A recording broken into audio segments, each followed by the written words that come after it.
N'écoute pas celui qui t'arrache ta joie. Il vient, il te dit, sur ta tête, il y a les démons des familles, des grands-pères, des démons de ceci. On n'en a pas besoin. Jésus est là, c'est l'essentiel. Jésus est là et la victoire est certaine. Jésus est là, ça va marcher. Après avoir écouté un prophète, on ne peut pas être dans la peur.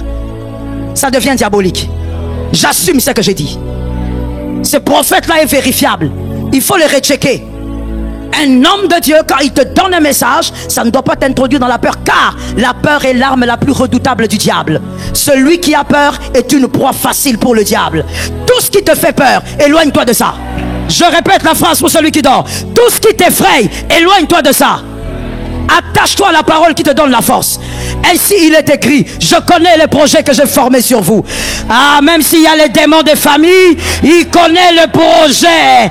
Même s'il y a les... Ah, est-ce que je parle à un enfant de Dieu?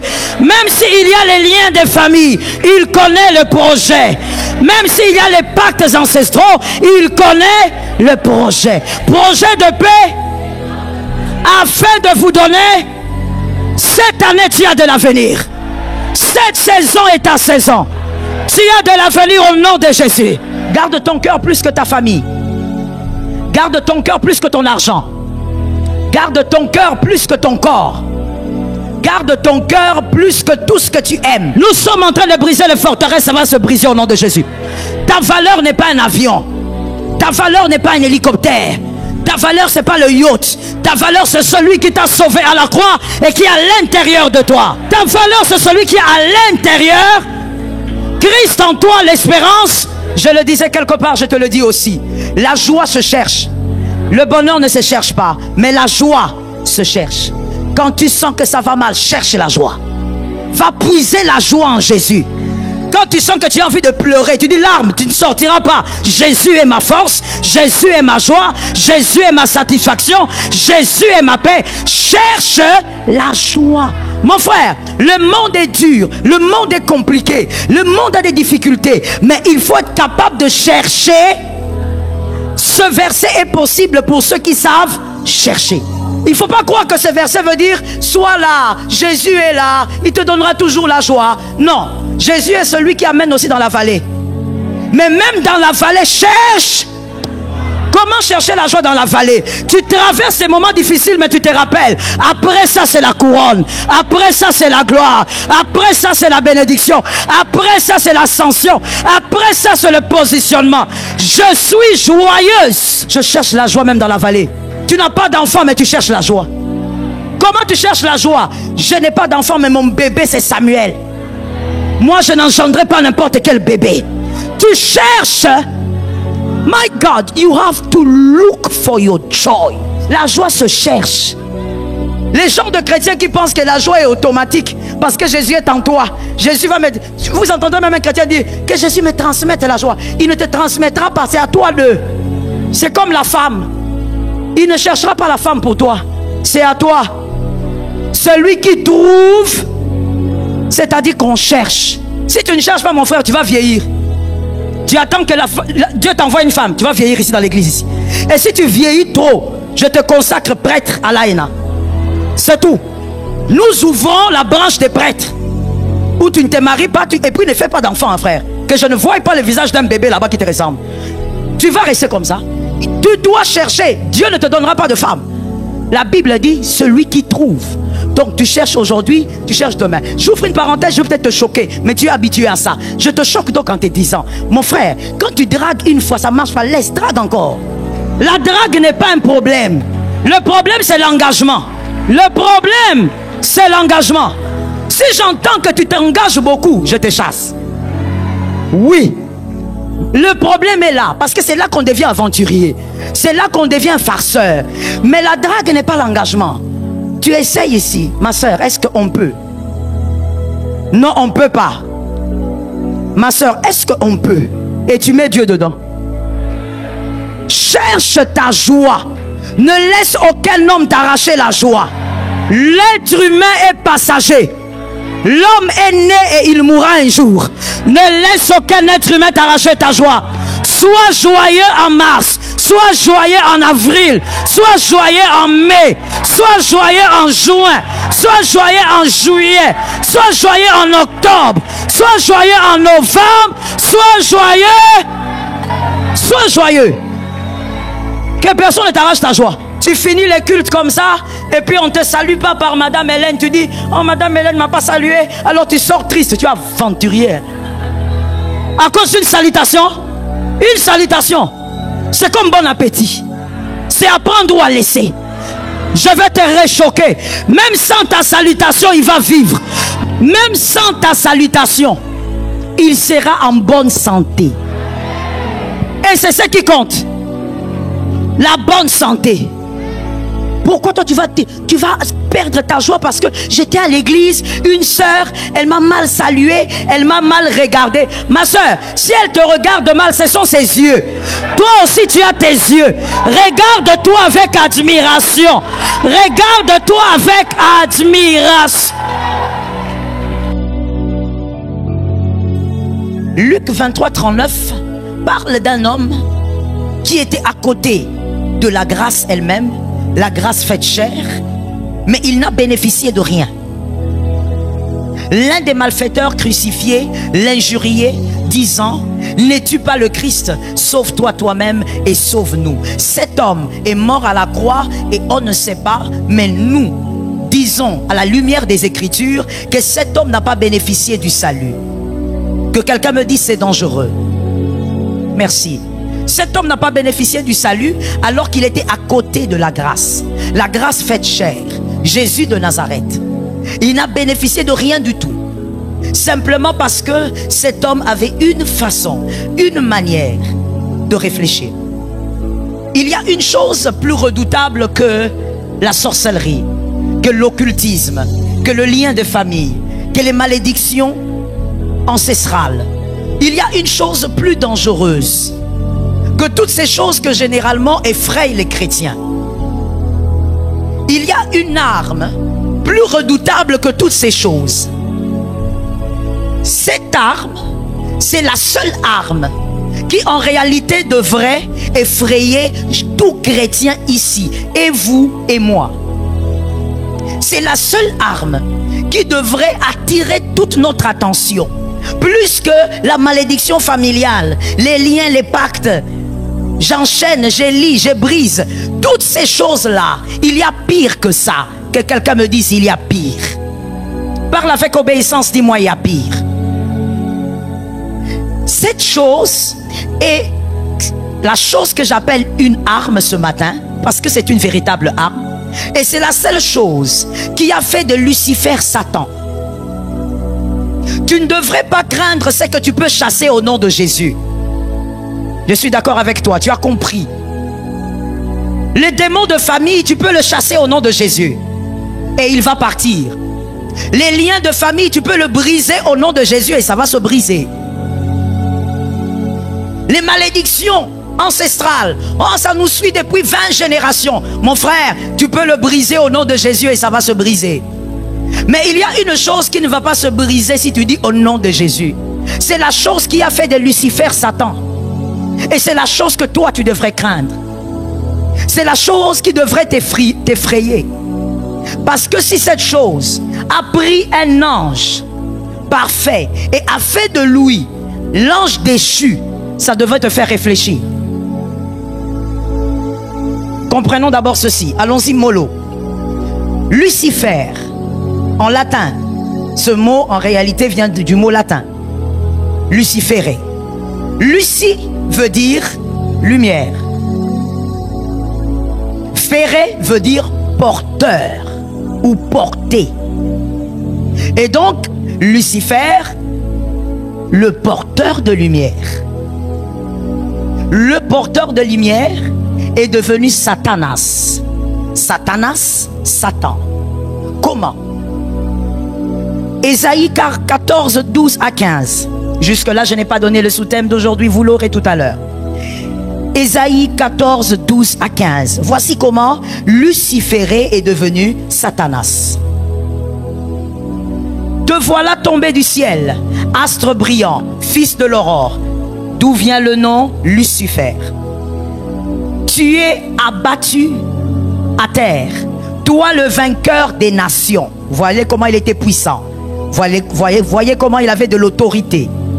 On l'appelle dans la Bible les vainqueurs des nations. Tu disais en ton cœur, je monterai au ciel.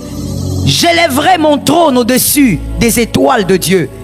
Les étoiles de Dieu, c'est une métaphore. On parle aussi des anges. Je m'asseillerai sur la montagne de l'assemblée, à l'extrémité du septentrion. Je monterai sur les sommets des nuées. Je serai semblable. Merci pour l'obéissance. Je serai semblable. Ça nous suffit là-bas. Il voulait être semblable au Très-Haut. Il quitte de Lucifer, l'astre brillant, à Satanas. Satanas qui veut simplement dire adversaire, ennemi. Mais qu'est-ce qu'il a amené là? On l'a lu.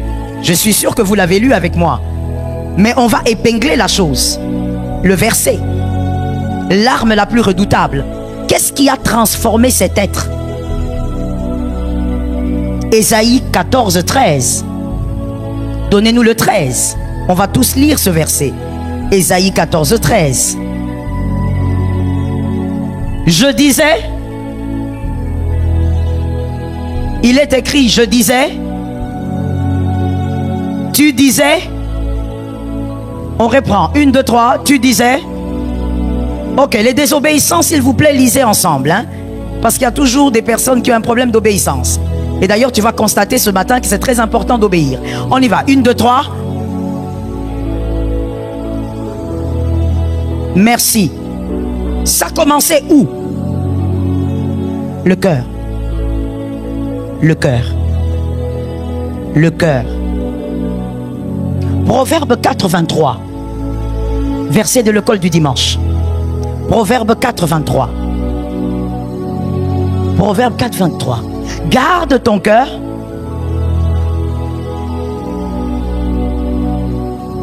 Garde ton cœur plus que... Dans toute autre chose, il y a quoi? Dans toute autre chose, qu'est-ce qu'il y a là-bas?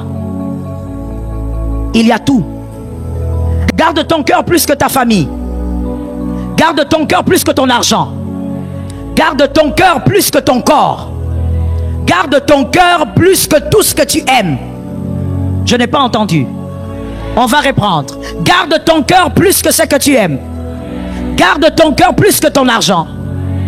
D'accord. Proverbe 27, 19. Proverbe 27, 19. Comme dans l'eau, le visage répond au visage. Vous comprenez de quoi il s'agit. Ainsi, le cœur de l'homme répond au cœur de l'homme. Le cœur de l'homme répond au cœur de l'homme parce que le cœur de l'homme, justement, cache la vérité de l'homme. Que quelqu'un dise à 3 personnes, le cœur de l'homme cache la vérité de l'homme. Que quelqu'un dise à 3 personnes, le cœur de l'homme cache la vérité de l'homme. Ainsi, la Bible est en train de dire, garde ton cœur plus que toute autre chose. Parce que c'est de ce cœur que sortent quoi? Les sources de la vie. Si les sources de la vie ne sont pas gardées, ça se transforme en source de destruction. Lorsque la Bible parle du cœur, quand vous lisez de Genèse à Apocalypse, sachez que quand la Bible parle du cœur, en réalité, la Bible parle des pensées. Les pensées. This is why la Bible dit, garde ton cœur. En d'autres termes, garde tes... Plus que tout autre, on va mieux le dire. On va le dire ensemble. Au lieu de dire cœur, on va dire pensée. On y va. 1, 2, 3, garde. Garde tes pensées plus que toute autre chose. La chose qui a transformé Lucifer en Satanas, ce sont ses pensées. L'arme la plus redoutable que tu devrais craindre, c'est pire que les démons de famille qui te font trembler ici. C'est pire que je ne sais quel type de puissance occulte. Les pensées. Ainsi le sous-thème de ce matin, les forteresses des pensées. les forteresses des pensées.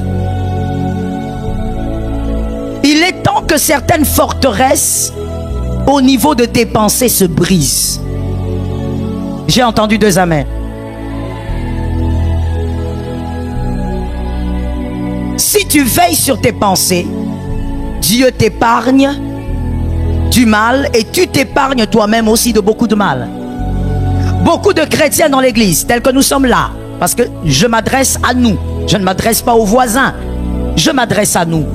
Plusieurs d'entre nous, nous ne sommes pas déstabilisés dans nos vies par les démons de famille, par les pouvoirs occultes, par des problèmes, je ne sais de quel esprit. Nous sommes déstabilisés par nos propres pensées. Tu penses bien, tu vis bien. Tu penses mal, tu vis mal. Est-ce que quelqu'un m'entend? La plus grande bataille du diable face à toi, ce n'est pas de détruire tes biens, ce n'est pas de te tuer. Il sait qu'il ne pourra pas te tuer. Mais ça tombe sur toi, tu as été vigilant. Il sait qu'il ne pourra pas te tuer. Tu es entre les mains de Dieu. La plus grande bataille donc du diable sur ta vie, c'est de détruire tes pensées, de fermenter tes pensées. Prenons l'écriture. Matthieu 12, 24.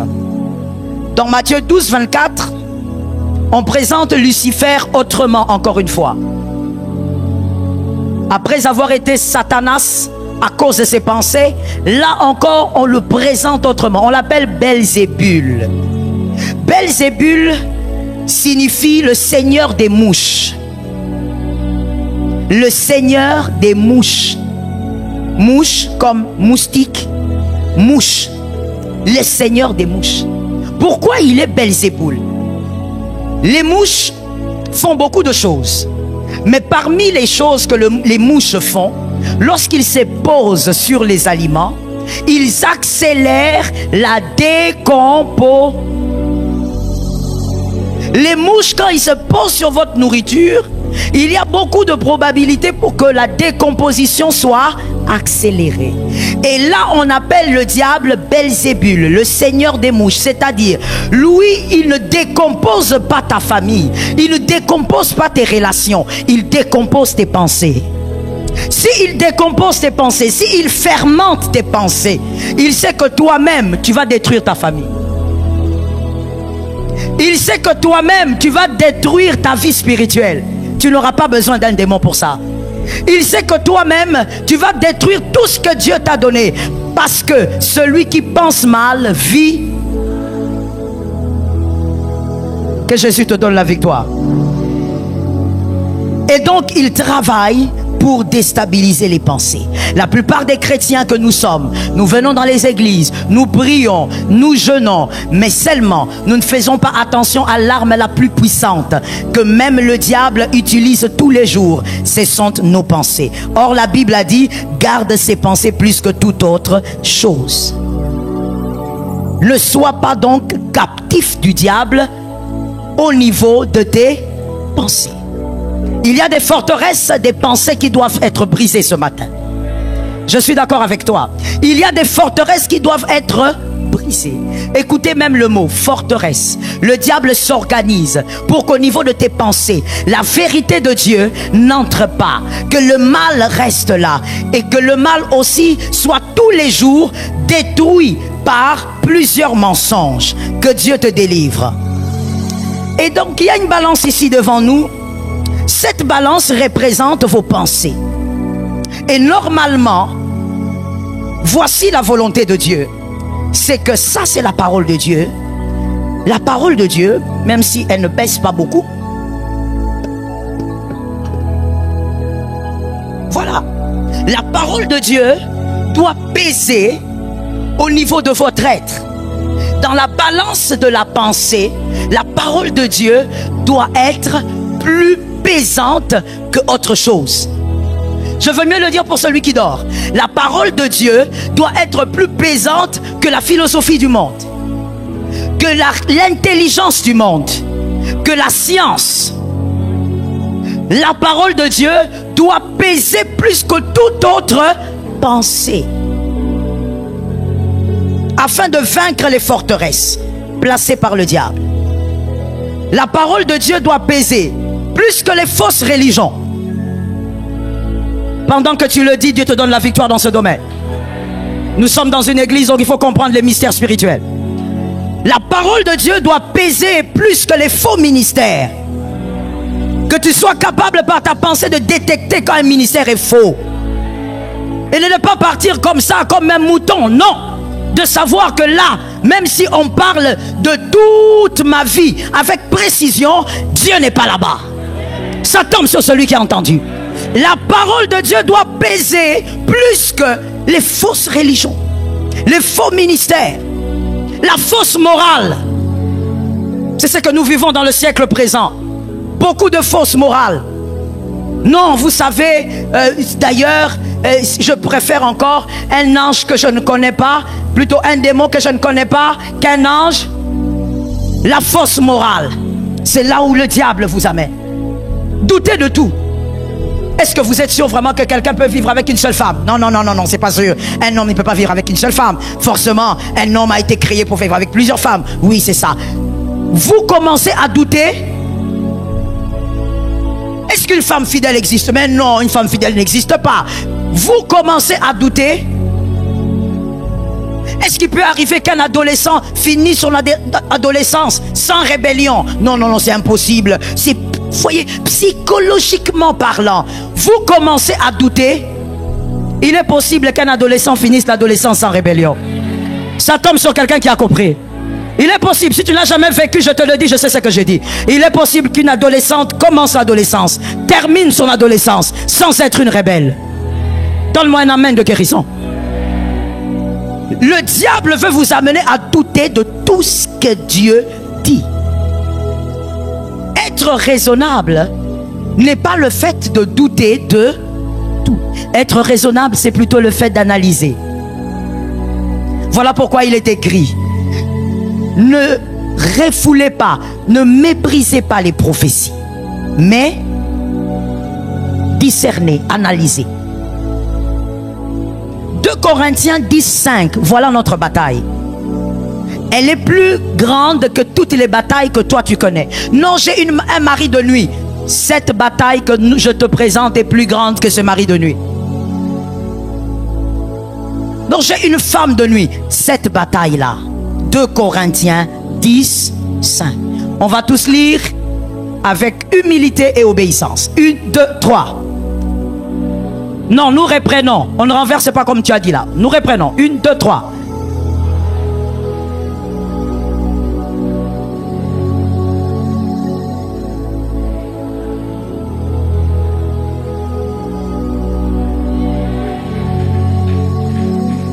Est-ce que quelqu'un a capté ça? Je crois que celui qui n'a pas dit amen n'a pas compris l'écriture. On va relire pour celui qui n'a pas compris l'écriture. Nous renversons les raisonnements. On commence d'abord par là.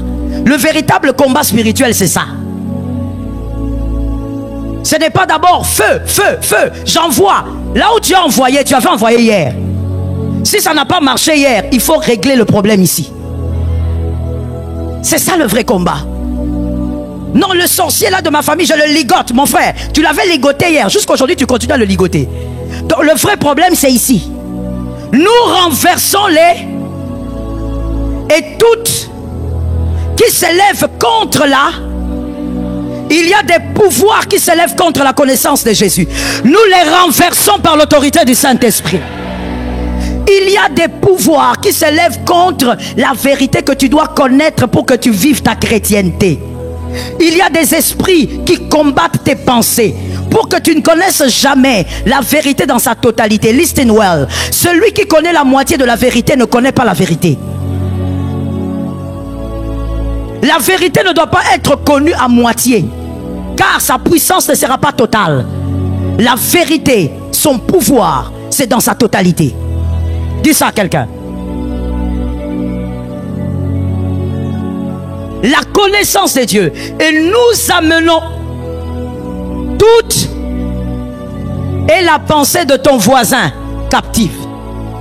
Et la pensée des membres de ta famille captive.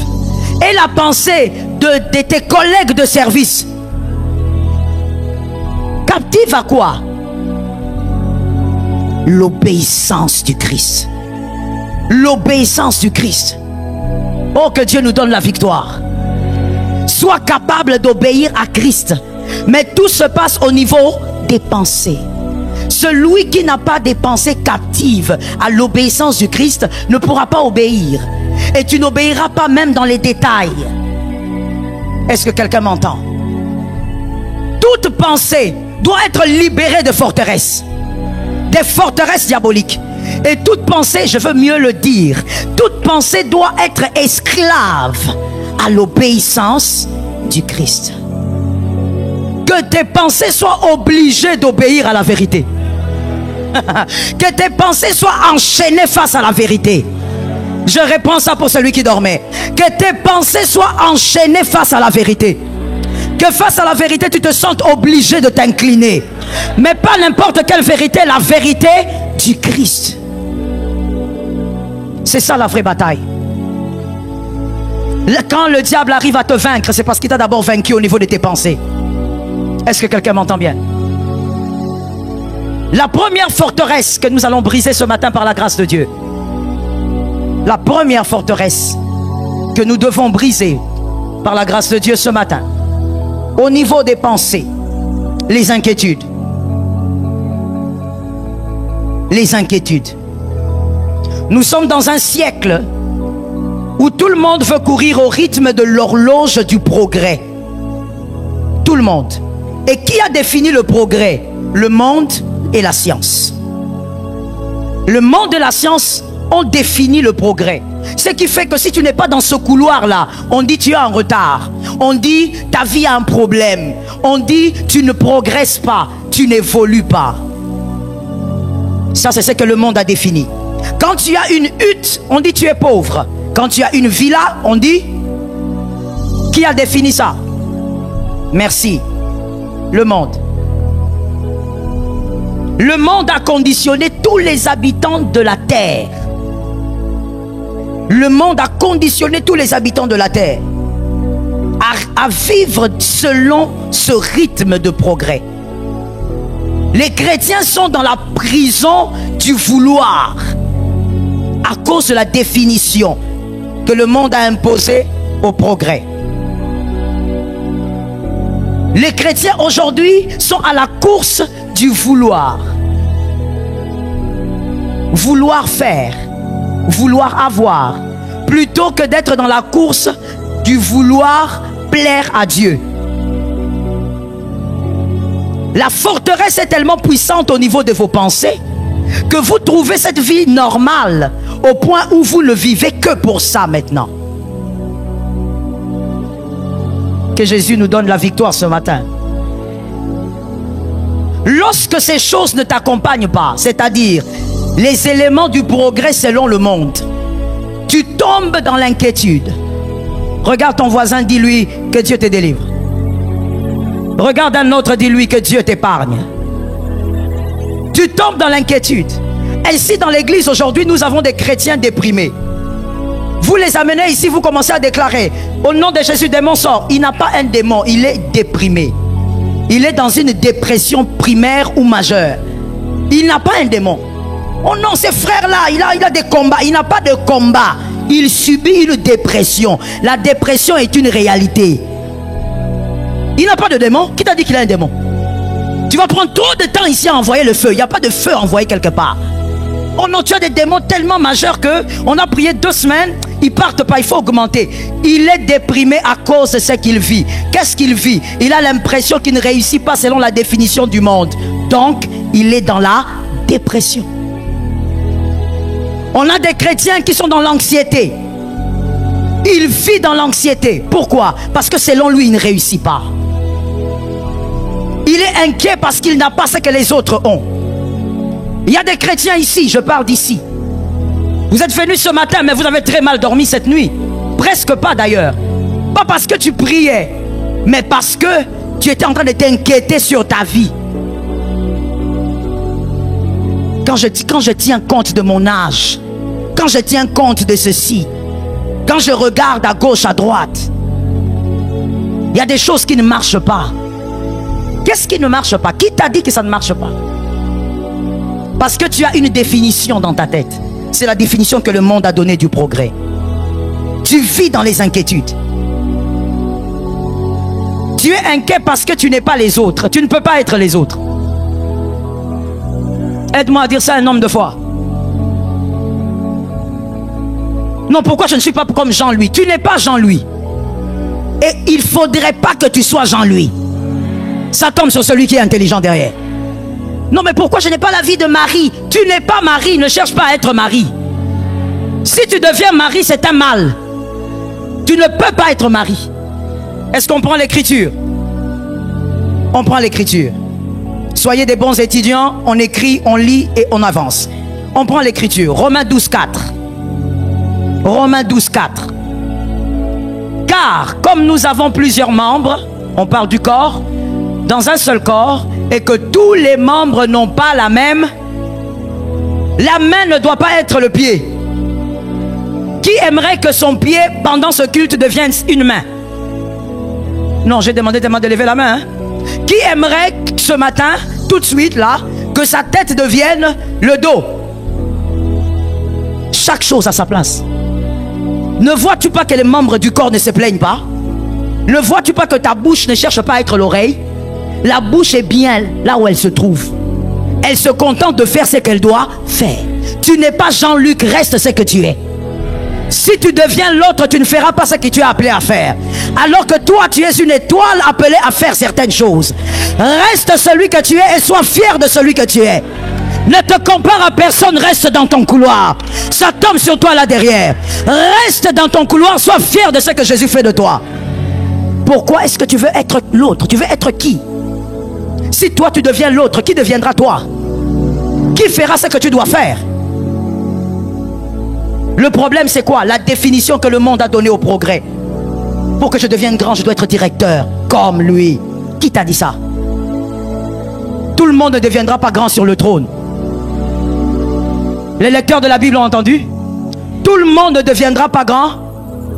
David est devenu sur le trône, il a été grand. Daniel n'a jamais été sur le trône. Il était très grand. Je vais entendre 3 amens quelque part. Il faut savoir que nous brisons les forteresses. Donc tu dois être capable de penser selon la vérité qui t'est présentée. Daniel n'a jamais été roi. Daniel n'a jamais été, je ne sais pas, prince. Daniel était l'un des gouverneurs de Babylone. Et il était puissant dans son domaine. Est-ce que quelqu'un m'entend bien? Ne sois pas Salomon, toi tu es Samson. Ne cherche pas à être Salomon. Tu es bien là où tu es. Tout ce que tu dois maintenant comprendre, imposer à tes pensées, parce que c'est là qu'il y a la bataille. Impose à tes pensées la volonté de Dieu. Que je brille selon la volonté de Dieu. Que je ne brille pas selon les hommes, que je brille selon la volonté de Dieu. Que je ne brille pas selon le siècle présent, que je brille. Non, ces derniers temps, tout le monde réussit en Chine. Toi, réussis même, je ne sais pas, à Djobourg. Est-ce que quelqu'un m'entend bien? Non, ces derniers temps, tout le monde fait le commerce, je ne sais pas, à Dubaï. Toi, réussis en Turquie. Ou même ailleurs. Est-ce que quelqu'un m'entend bien? Refuse de t'inquiéter parce que tu veux être l'autre. Tu es toi et tu réussiras en tant que toi. Que Dieu bénisse quelqu'un qui a entendu. Il faut briser les forteresses de l'inquiétude. Tu t'inquiètes parce que tu veux avoir ce qu'ils ont. Qui t'a dit que tu as besoin de ce qu'ils ont? Qui t'a dit ça? Le monde. Ça t'introduit dans des inquiétudes. Tu manques de sommeil, tu ne dors pas. Regarde comment tu as maigri. Regarde comment tu as grossi, parce que cela dépend. Certains au milieu de nous, quand ils s'inquiètent, ils maigrissent. Même quand ils mangent bien. Mais d'autres, quand ils s'inquiètent, ils grossissent. Ça dépend des corps, du corps de la personne. Mais je te pose la question. Pourquoi tu peux manquer de sommeil parce que tu n'as pas ce que l'autre a? Tu veux absolument avoir cette voiture-là. Pourquoi tu veux cette voiture-là? Toi, ton souci, c'est le déplacement ou c'est la marque? Forteresse. Vous voyez là où se trouvent les forteresses? Ton souci, c'est quoi? Non, non, non, il faut que je m'habille de tel habit. Ton souci à toi, c'est ce que Dieu avait fait dans Genèse. Couvrir ton corps ou c'est de porter des marques? la forteresse. Ton souci à toi, c'est d'avoir un bébé ou de mettre au monde ton bébé là où l'autre a mis au monde son bébé. Quel est vraiment ton vrai problème? Regardez ce que Matthieu dit. Matthieu 6, 11. Et pendant qu'on nous donne cette écriture, je déclare que les forteresses des pensées se brisent au nom de Jésus. Matthieu 6, 11. Donne-nous aujourd'hui notre pain quotidien. C'est-à-dire ce qu'il te faut aujourd'hui, Dieu te donne. Ce que tu dois demander, c'est ton pain. My God, my God, my God. Tu ne dois pas demander le pain. Demande. Merci, j'ai entendu 3 personnes. Maintenant, les 3 personnes qui ont parlé, les autres, vous avez entendu, vous allez m'aider à répéter ça. Ne demande pas à Dieu le pain. Demande ton pain à toi. Monsieur Stéphane, demande quoi? Ton pain. Ton pain ne doit pas ressembler au pain de l'autre. Pourquoi on dit donne-nous notre pain? Parce que Dieu connaît le pain qu'il te faut. Dieu ne te donnera pas le pain du voisin. Il te donne le pain qu'il te faut selon ta saison, selon ton parcours. Seigneur, donne-moi ma paix. Ne me donne pas la paix du voisin, donne-moi. Seigneur, donne-moi ma maison. Ne me donne pas la maison comme. Ne me donne pas aussi parce que l'autre a. Donne-moi mon. Dans le pain quotidien, il y a aussi un autre mystère. Il y a ce mystère qui dit, donne-moi ce qu'il me faut. Ne demande pas ce que tu veux. Demande ce qu'il te faut. Il faut apprendre à demander ce qu'il vous faut. Les enfants demandent ce qu'ils veulent. Les adultes demandent ce qu'il faut. Ils font la différence entre le plaisir et l'essentiel. Demande à Dieu ce qu'il te faut. Ne demande pas à Dieu d'aller, de voyager, parce que tout le monde voyage. Demande à Dieu d'être sur le lieu de ta prédilection. Est-ce que quelqu'un m'entend bien? Ainsi, il y a des gens, my God, que quelqu'un regarde son voisin et dise que cette forteresse se brise. Regarde un peu quelqu'un derrière, s'il te plaît, que cette forteresse se brise. Il y a des gens, regardez, vous êtes anxieux, vous êtes déprimé, vous êtes même devenu, je ne sais pas, vous êtes devenu même somnambule. Vous vous réveillez la nuit, vous marchez partout sans savoir que vous êtes devenu somnambule, tellement que vous souffrez au niveau de votre psychique. Votre problème c'est quoi? Je dois aller à Paris. Paris. C'est quoi votre problème? J'ai entendu quelqu'un dire, je ne sais pas trop le répéter en lingala, je risque de mal gaffer ici. J'ai entendu quelqu'un dire, je paraphrase, non pasteur, vous savez, c'est la dette des yeux. Voilà. Qu'est-ce que ça veut dire ça? Qu'est-ce que ça veut encore dire? Vous n'allez pas quelque part parce que vous avez envie d'aller. Celle qui voulait aller quelque part parce qu'elle avait envie d'aller avait été déviergée. Elle a perdu sa virginité parce qu'elle aimait se promener. Elle s'appelait Dina, la seule fille de Jacob. Il n'avait qu'une seule fille et la seule fille s'est fait dévierger. Pourquoi? Elle voulait aller là où les autres allaient, sans comprendre la volonté de Dieu pour elle. Fais attention à là où tu veux aller. Tu vas faire dévierger ta destinée. Fais attention. Si tu dois aller en Allemagne, que ce soit parce que Dieu veut te voir là-bas. Est-ce que quelqu'un m'entend bien? Il y a des pays que je ne force jamais à aller. Pourquoi? Mais parce que je ne suis pas appelé à aller là-bas. Pourquoi je veux aller là-bas? Si on m'appelle pour aller prêcher, d'accord, je vais prêcher et je rentre. Toi tu veux Mordicus, je dois absolument aller à Brazzaville. Mon frère, calme-toi. Cherche la volonté de Dieu dans ce que tu fais. Et ça va te délivrer des inquiétudes. Imaginez-vous quelqu'un qui déprime simplement parce qu'il n'a pas de visa. C'est quoi ton problème? Tu n'as pas la carte d'électeur. Je t'ai en train de poser une question intelligente ici. Est-ce que tu n'as pas de carte d'électeur?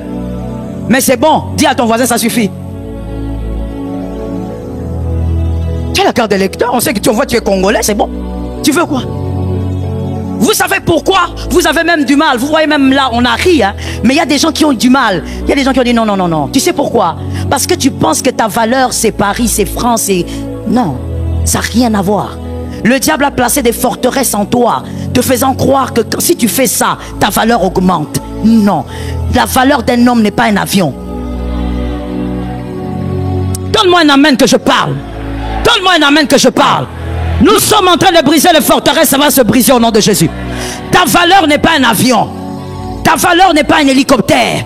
Ta valeur, ce n'est pas le yacht. Ta valeur, c'est celui qui t'a sauvé à la croix et qui est à l'intérieur de toi.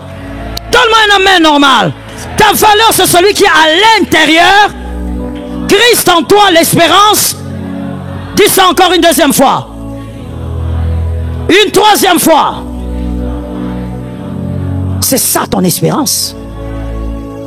Voilà pourquoi il y a des gens justement, à cause de cette forteresse-là, quand il fait 2-3 voyages, c'est fini. Il change sa démarche ici. Il veut que le pasteur Joël fabrique pour lui une chaise en or.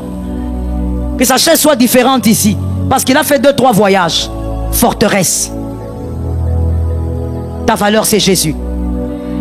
Est-ce que quelqu'un m'entend bien? Le diable vous amène dans les inquiétudes parce qu'il voudrait vous voir pécher contre une chose. 1 Thessaloniciens 5,16. 1 Thessaloniciens 5,16.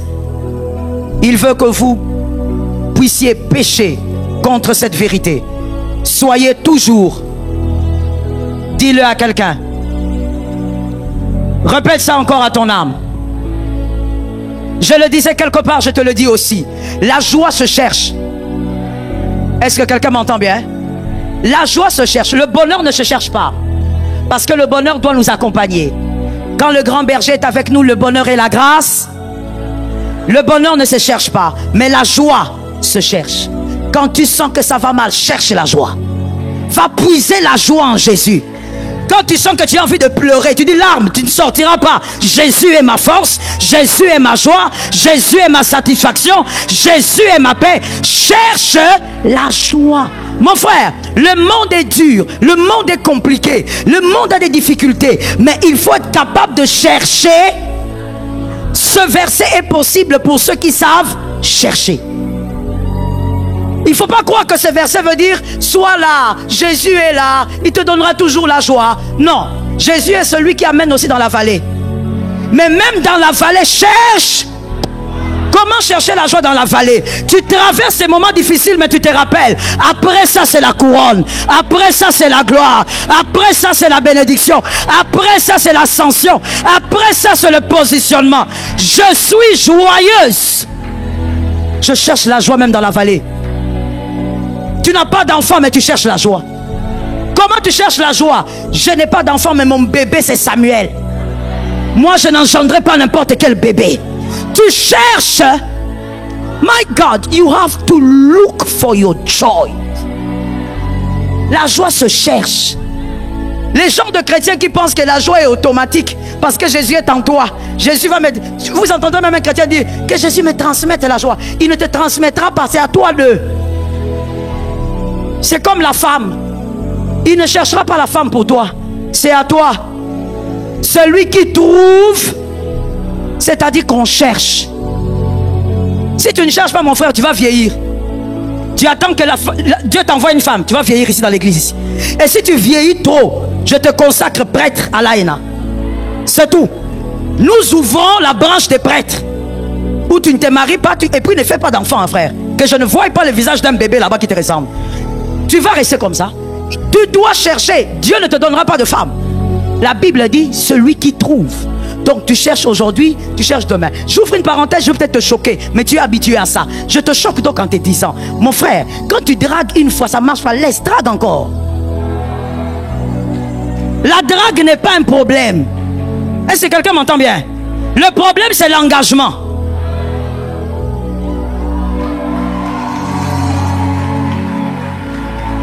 Le problème, c'est l'engagement. Si j'entends que tu t'engages beaucoup, je te chasse. Oui. Le problème est là, parce que c'est là qu'on devient aventurier. C'est là qu'on devient farceur. Mais la drague n'est pas l'engagement. Tu essayes ici, ma soeur, est-ce qu'on peut? Non, on ne peut pas. Ma soeur, est-ce qu'on peut? Et tu mets Dieu dedans. Cherche ta joie. Ne laisse aucun homme t'arracher la joie. J'ai aimé cet amen, que Jésus vous visite. L'être humain est passager. L'homme est né et il mourra un jour. Ne laisse aucun être humain t'arracher ta joie. Sois joyeux en mars, sois joyeux en avril, sois joyeux en mai, sois joyeux en juin, sois joyeux en juillet, sois joyeux en octobre, sois joyeux en novembre, sois joyeux. Sois joyeux. Que personne ne t'arrache ta joie. Regarde un homme, dis-lui, la forteresse tombe. Tu finis les cultes comme ça, et puis on ne te salue pas par Madame Hélène. Tu dis, oh Madame Hélène ne m'a pas salué. Alors tu sors triste, tu es aventurière. À cause d'une salutation. Une salutation, c'est comme bon appétit. C'est à prendre ou à laisser. Je vais te réchoquer. Même sans ta salutation, il va vivre. Même sans ta salutation, il sera en bonne santé. Et c'est ce qui compte. La bonne santé. Pourquoi toi tu vas perdre ta joie? Parce que j'étais à l'église, une sœur, elle m'a mal salué, elle m'a mal regardé. Ma sœur, si elle te regarde mal, ce sont ses yeux. Toi aussi tu as tes yeux. Regarde-toi avec admiration. Regarde-toi avec admiration. Assieds-toi, je te parle. On ne tue pas sa joie à cause des hommes. Il y a même des hommes qui me choquent, qui disent à leur femme, j'étais en prière, tu m'as sorti de ma prière. Ta femme te sort de la prière. Monsieur, tu es aventurier. Je suis désolé de te le dire en face, mais il faut que quelqu'un te le dise. Parce que si le pasteur ne te le dit pas, personne ne va te le dire. Tu es aventurier, monsieur. Tu permets à une femme de te sortir de la prière. Parce que ta femme a dit quelque chose, parce que ta femme t'a énervé. Mon frère, quand on te dit une chose qui te mécontente, regarde ta femme, dis-lui, je ne suis pas d'accord. Tu as entendu? J'ai entendu. Rentre en prière. Que personne ne te vole ta joie. Qu'aucun homme ne te vole ta joie. Voilà pourquoi je vous interdis, oui, je me permets, sur cette estrade, en tant que pasteur, si je suis ton pasteur, je t'interdis d'écouter le pseudo-prophète. Je t'interdis. N'écoute pas les pseudo-prophètes. Ceux qui n'ont rien à dire et qui ouvrent la bouche pour dire n'importe quoi. N'écoute pas celui qui t'arrache ta joie. Il vient, il te dit, sur ta tête, il y a les démons des familles, des grands-pères, des démons de ceci. On n'en a pas besoin. Jésus est là, c'est l'essentiel. Jésus est là et la victoire est certaine. Jésus est là, ça va marcher. Après avoir écouté un prophète, on ne peut pas être dans la peur. Ça devient diabolique. J'assume ce que j'ai dit. Ce prophète-là est vérifiable. Il faut le rechecker. Un homme de Dieu, quand il te donne un message, ça ne doit pas t'introduire dans la peur, car la peur est l'arme la plus redoutable du diable. Celui qui a peur est une proie facile pour le diable. Tout ce qui te fait peur, éloigne-toi de ça. Je répète la phrase pour celui qui dort. Tout ce qui t'effraie, éloigne-toi de ça.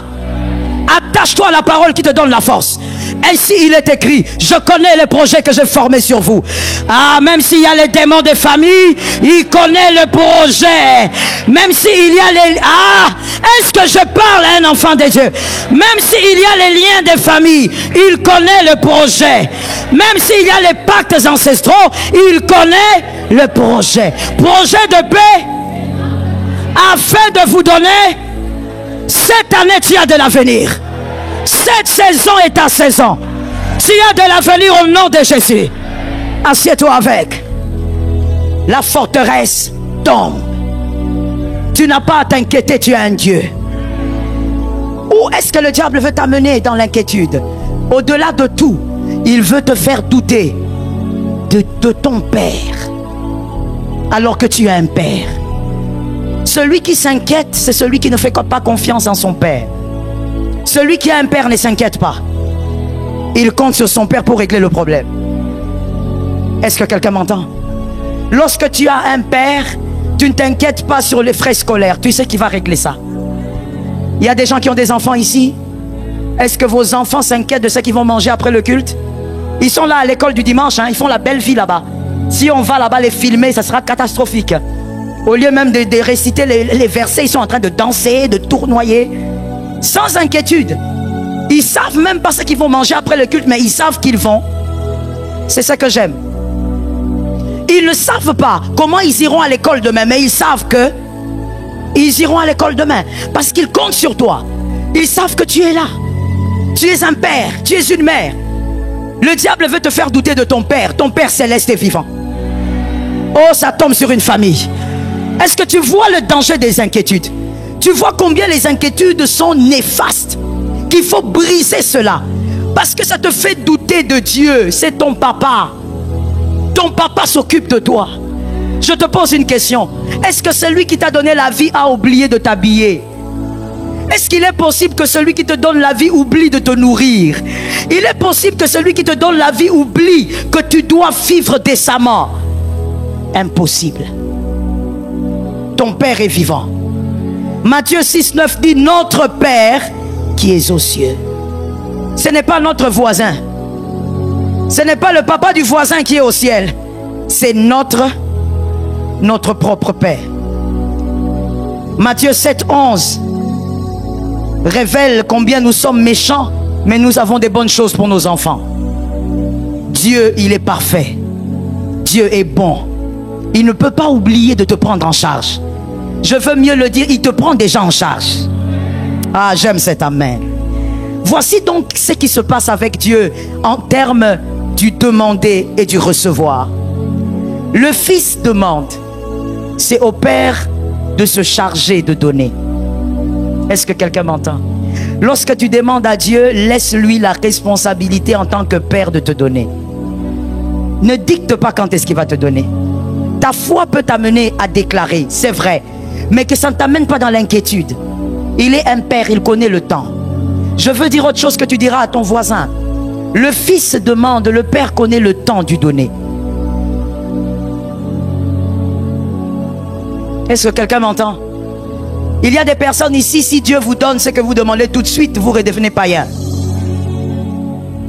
Je sais que si je te demande, tu diras non, jamais, pasteur. Non, moi j'aime Dieu. Mon frère, tu vas m'aider à répondre à cela toi-même. Je te réponds par une question. Lorsque tu prends une fille qui veut se marier, disons de 20 ans, et tu poses la question à cette fille: est-ce que tu es prête à tout dans ce mariage avec cet homme? La fille te dit: oui, je suis prête à tout. Dites-moi, comment vous comprenez ça? Comment vous jugez ça? Comment vous jugez la réponse de la fille? Vous considérez que... Pourquoi? Elle a répondu sans réfléchir, ça c'est un. De deux, elle est en train d'affirmer des choses qu'elle ne maîtrise pas. Tu n'as jamais été marié. Je te donne un conseil aussi à toi célibataire, hein? Écoute directement, d'accord? Tu n'as jamais été marié. On te demande: mon frère, tu sauras vivre avec une femme? Oui. Tu n'as jamais été marié. Tu ne peux pas dire oui. C'est une réponse d'irresponsabilité, d'immaturité. C'est que tu devrais dire: par la grâce de Dieu. Parce qu'au fait, tu ne sais pas dans quoi tu seras. C'est exactement la même chose avec notre Dieu. Tu es en train de demander des choses, mais Dieu est le seul à savoir si tu es prêt à les garder. Si ces choses ne vont pas te détruire, il est le seul. Nous demandons, il connaît le temps. Au nom de Jésus, nous brisons les forteresses d'inquiétude. Au nom de Jésus, je détruis les forteresses d'inquiétude. Je donne la dernière forteresse et on va prier. La dernière forteresse qu'on va briser ce matin. La forteresse de la captivité. La forteresse de la captivité. Un chrétien qui dit: je suis captif du mal. Jean 8, 36. Donnez-nous l'écriture. Jean 8, 36.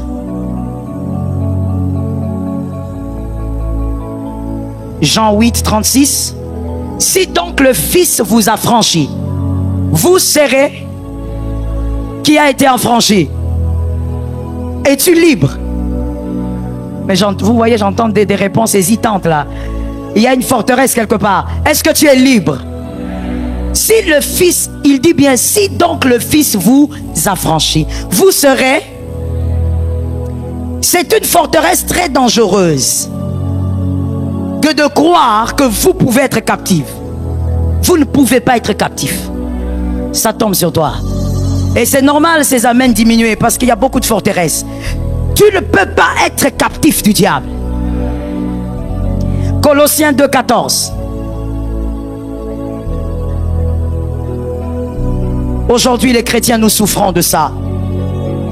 Colossiens 2,14. Il a effacé l'acte dont les ordonnances nous condamnaient et qui subsistait contre nous. Il a détruit en les clouant. Est-ce qu'on est d'accord avec cette écriture? Lorsque tu fais un songe bizarre où tu as l'impression que tu es enfermé quelque part, que tu es attaché quelque part, que tu es condamné à une réalité, ce qu'il faut faire, mon frère, ma soeur, aucun chrétien m'écoute et que cette forteresse tombe. Ce qu'il faut faire, ce n'est pas de courir chercher un pasteur. Ce qu'il faut faire, ce n'est pas de commencer à prier fire, feu, je détruis, j'envoie. Ce qu'il faut faire, c'est commencer par comprendre la pensée. Ça, avant de dire comprenez, qu'est-ce qu'il faut commencer à comprendre? Il faut commencer à comprendre Jean 8, 32. Comprenez d'abord cette écriture, maîtrisez cette écriture. Jean 8, 32. Mon frère, il y a certains démons qui viennent chez toi, pas parce que tu as ouvert, je veux mieux le dire, pas parce que tu as péché, mais parce que tu as ouvert une brèche au niveau de tes pensées. Ce que tu crois t'arrive. Est-ce que quelqu'un m'entend? Jean 8, 32 dit quoi? Vous connaîtrez. Et est-ce qu'on peut le dire 3 fois tous ensemble? C'est un verset de l'école du dimanche. On y va. 1, 2, 3. Vous. 2 avec puissance. 3 avec force. Nous avons dit Amen. Ok. Maintenant, on va voir la vérité, c'est quoi? Vous connaîtrez la vérité vous affranchira. À partir d'aujourd'hui, je veux qu'il y ait des gens qui sortent de cette forteresse et qu'il y ait des personnes dans cette église qui iront contaminer d'autres et que ces autres personnes soient capables de vivre la liberté en Jésus. Est-ce que quelqu'un m'entend? La première vérité à savoir, lorsqu'on parle dans Jean 8, 32, la première vérité à savoir, c'est que vous devez savoir que c'est seul Jésus qui libère. Il n'y a que Jésus qui est le chemin, la vérité et la vie. On ne le mélange avec aucune philosophie. On ne le mélange avec aucune science. Est-ce que quelqu'un m'entend? Seul Jésus libère. Seul Jésus sauve. C'est au nom de Jésus-Christ que vous vivrez votre liberté. C'est la première vérité à savoir. Ce n'est pas l'huile qui te délivre. Il n'y a aucune huile qui sort des démons. Il n'y a aucune huile qui vous délivre des pactes. C'est Jésus qui vous délivre des pactes. Je ne suis pas d'accord parce que j'entends des forteresses résister. Je veux répéter pour que les forteresses se brisent.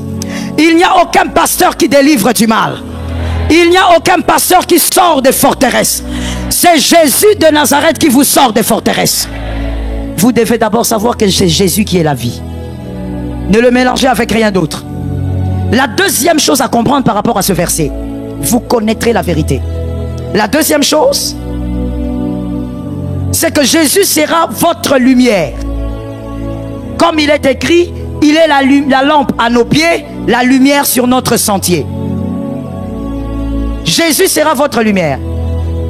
Je l'explique de manière assez simple pour nous faire comprendre. On peut te dire, vous voulez aller à Delvaux, alors vous connaissez Delvaux et vous dites non. Alors on vous dit, rencontrez Joël, elle vous amènera à Delvaux. C'est ça la deuxième vérité. Rencontrez Jésus et il vous rendra libre.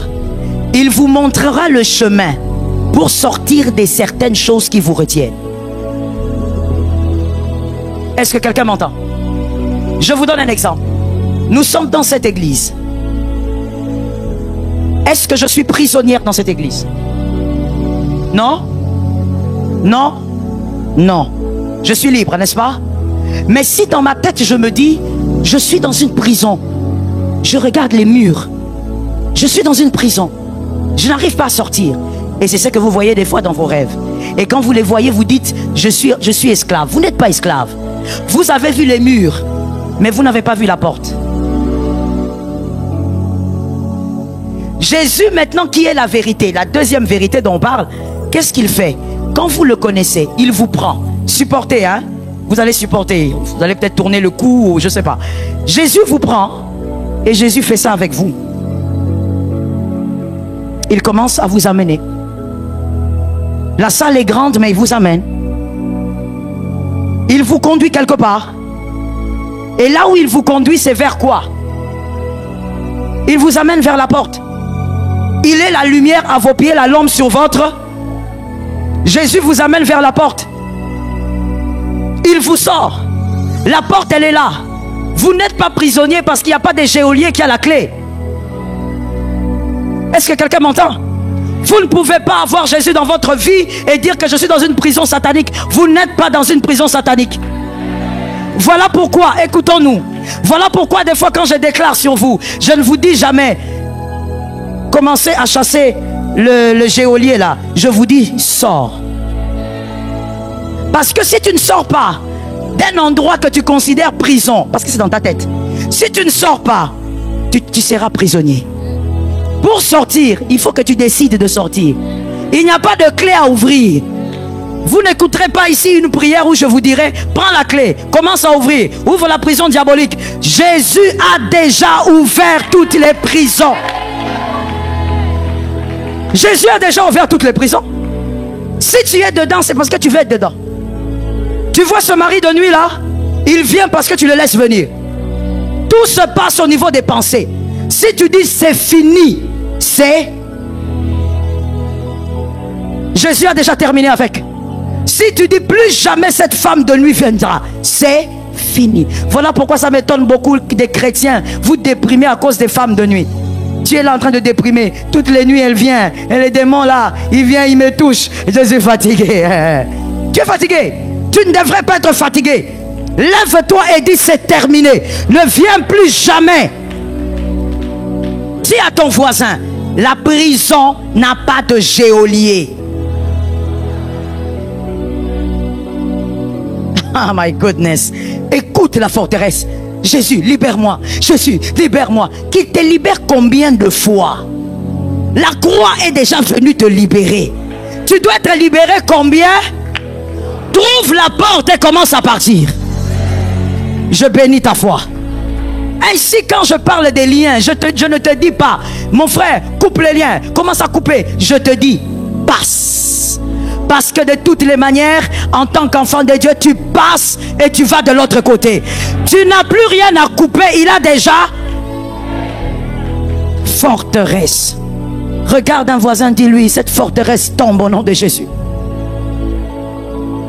Est-ce que tu peux dire à 3 personnes, la forteresse tombe au nom de Jésus? Parle-lui bien. Que ça tombe. Est-ce que quelqu'un m'entend? Tout est au niveau des pensées. Mon frère, mon fils, tiens-moi ça.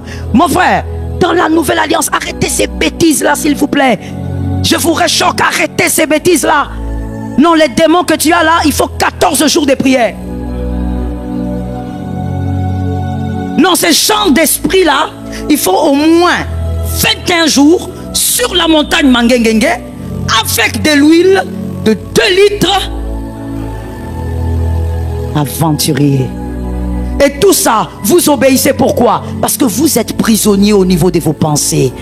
Tu n'en as pas besoin. Dans la nouvelle alliance, Jésus délivre maintenant.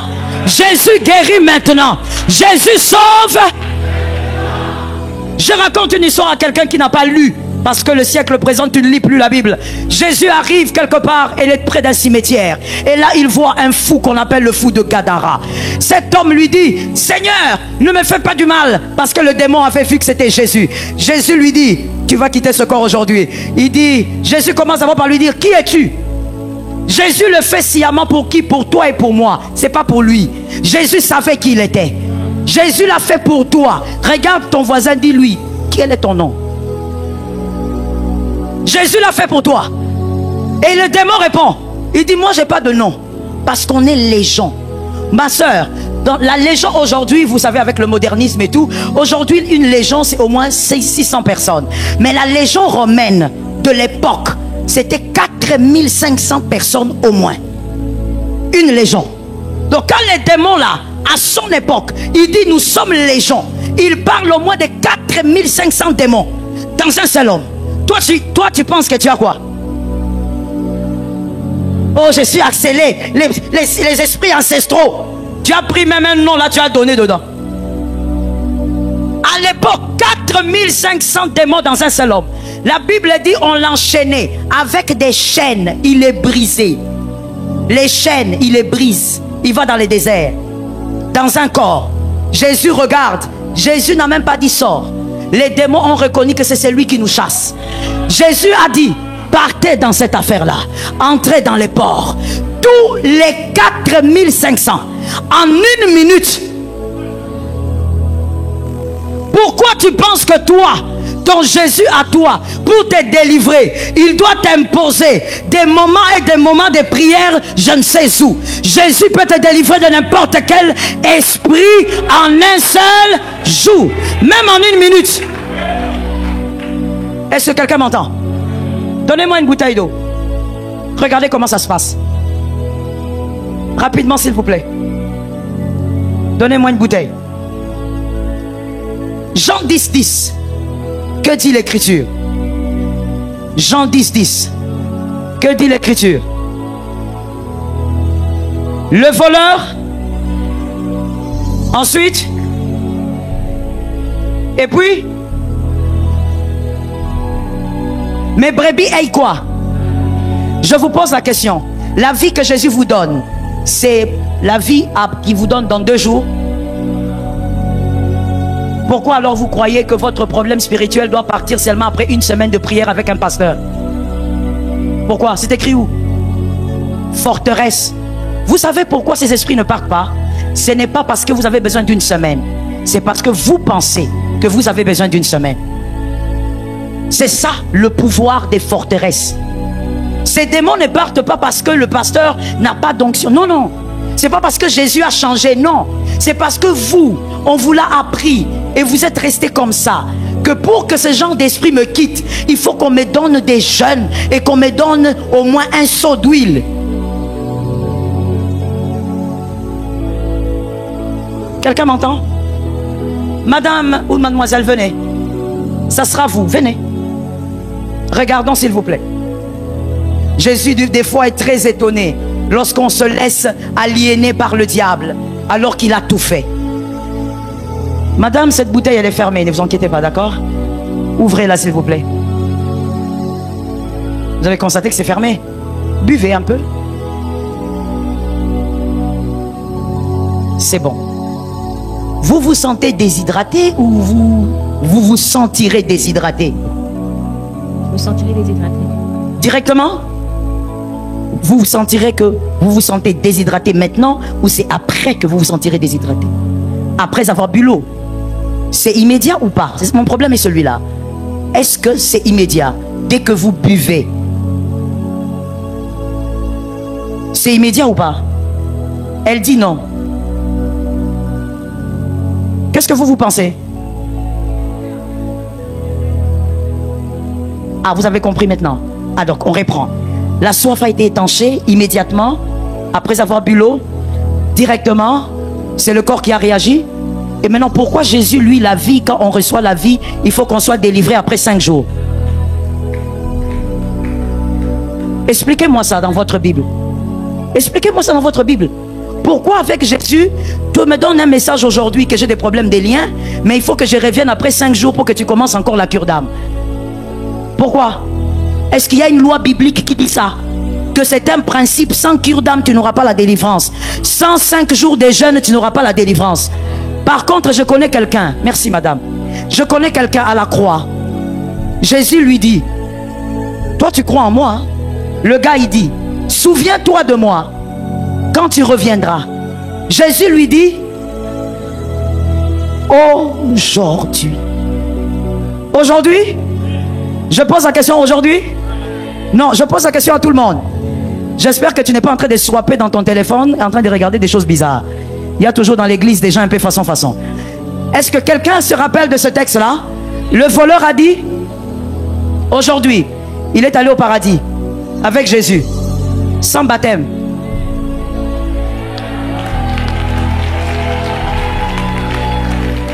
Sans baptême. Sans baptême. Le baptême est un point doctrinal. Sans baptême. Il lui dit aujourd'hui, quelqu'un m'a dit 1, sans baptême. 2, sans cure d'âme. Maman, toi avec une petite fille seulement façon, et c'était même pas compliqué. Tu as seulement 2, 3 ex seulement que tu vas confesser. Lui, il a tué, il a violé, il a détruit des vies. Jésus ne lui a pas dit, fais d'abord la cure d'âme. Confesse d'abord. Le même jour, le maître de la délivrance, Jésus est le maître de la délivrance. Et Jésus n'a pas besoin de ta cure d'âme. Je te réchoque. Ce sont ces forteresses-là qui ont fait que même quand Dieu donne l'onction à ton pasteur pour t'aider à vivre une autre étape spirituelle, vous ne vivez pas à cause des forteresses. Tu te dis, il faut qu'on me fasse la cure d'âme. Je dois passer par la délivrance de 25 jours. Le pasteur ne m'a pas imposé la main. Comment les démons vont sortir? Les démons ne sortent pas par imposition des mains. Les démons sortent par le nom, par le nom, par le nom, par le nom. C'est le nom de Jésus qui chasse les démons. Ce n'est pas la main du pasteur Joël. Il n'y a aucune puissance sur cette main. C'est le nom de Jésus qui chasse les esprits. Mais qu'est-ce qui fait? On t'impose les mains. Tu ne vis rien parce que tu as des forteresses. Tu attends qu'on te dise, maintenant tu vas entrer en jeûne. Mon frère, c'est vrai qu'il est écrit que ce genre d'esprit ne sort que par le jeûne. Mais Jésus est au-delà d'il est écrit. Jésus est le Logos personnifié. Il est au-delà des Écritures. Ainsi, je finis en vous disant ceci. Je donne un exemple maintenant de notre ère pour qu'on se comprenne. À un culte à l'église centrale, on faisait un culte, c'était un vendredi, famille glorieuse. Il y a une dame qui s'approche. Elle vient là où j'étais pendant la prière. Voilà pourquoi j'ai toujours dit pendant le culte, ne te laisse pas influencé par le voisin. Écoute le Saint-Esprit et agis selon le Saint-Esprit. Elle a quitté d'où elle était. La sécurité même était distraite. Elle est venue vers moi. Elle a dit, pasteur déclare, cette fois-ci je dois porter mon bébé. Ça fait 2 fois, non 3 fois que je perds mes bébés. Pasteur Marianne, tu étais là, n'est-ce pas? Elle est là. Elle est de l'autre côté. Il dit, j'ai perdu mes bébés. 3 bébés sont morts. J'ai tellement de problèmes avec ma belle famille. Pasteur, prie. Je lui ai dit, qu'est-ce que Dieu t'a dit? Elle m'a dit, pasteur, Dieu ne m'a rien dit, mais je fais des mauvais rêves. J'ai trop de mauvais rêves. À chaque fois que je perds mes bébés, je vois toujours quelqu'un qui vient et qui prend mon bébé, qui part avec. Et quand je me réveille, la grossesse est sortie. Je lui ai dit, c'est fini. J'ai seulement dit, au nom de Jésus, c'est fini. Et tu sais quoi? Elle a présenté son bébé le jeudi passé. Mais tu sais, qu'est-ce qui a donné à cette femme son bébé? Ses pensées. Maman, d'abord les pensées. Le nom de Jésus a toujours été là. Mais il y a des gens qui ne vivent pas. Parce que le problème, c'est qu'au niveau de vos pensées, vous ne réfléchissez pas pareil. Il y a des gens qui ont compris qu'il suffit que je croie. Même si ça fait 50 ans de captivité, même si ça fait 60 ans, je dois seulement croire. Elle a porté son bébé. Jésus a fait le reste. Si tu as des mauvaises pensées, Jésus va pas t'aider. Si tu as des mauvaises pensées, Jésus ne sait pas comment opérer avec toi. Si tu as des pensées faussées, Jésus ne peut pas opérer avec toi. Je dis à quelqu'un, le plus grand problème, ce n'est pas le démon des familles. Au nom de Jésus, il part. Le plus grand problème, ce sont tes pensées. Aujourd'hui, nous brisons cette forteresse. Jésus délivre et il délivre à n'importe quel moment. À partir de maintenant, voici ce que tu vas faire en arrivant chez toi. Même si tu habites chez ta soeur, chez ton frère, quand tu mettras la plante de tes pieds dans ta maison, tu déclareras: tout ce qui nous tourmente, c'est terminé aujourd'hui. Est-ce que quelqu'un l'a déclaré? Que quelqu'un lève sa main droite et dise avec moi: je suis victorieux. 2 fois, 3 fois, 4 fois, 5 fois, 6 fois, 7e. Commence à déclarer. Déclare et que ça s'impose à tes pensées. Déclare que ça s'impose à tes pensées. Tu es victorieux malgré tout ce que tu vois. Déclare et que ça s'impose à tes pensées.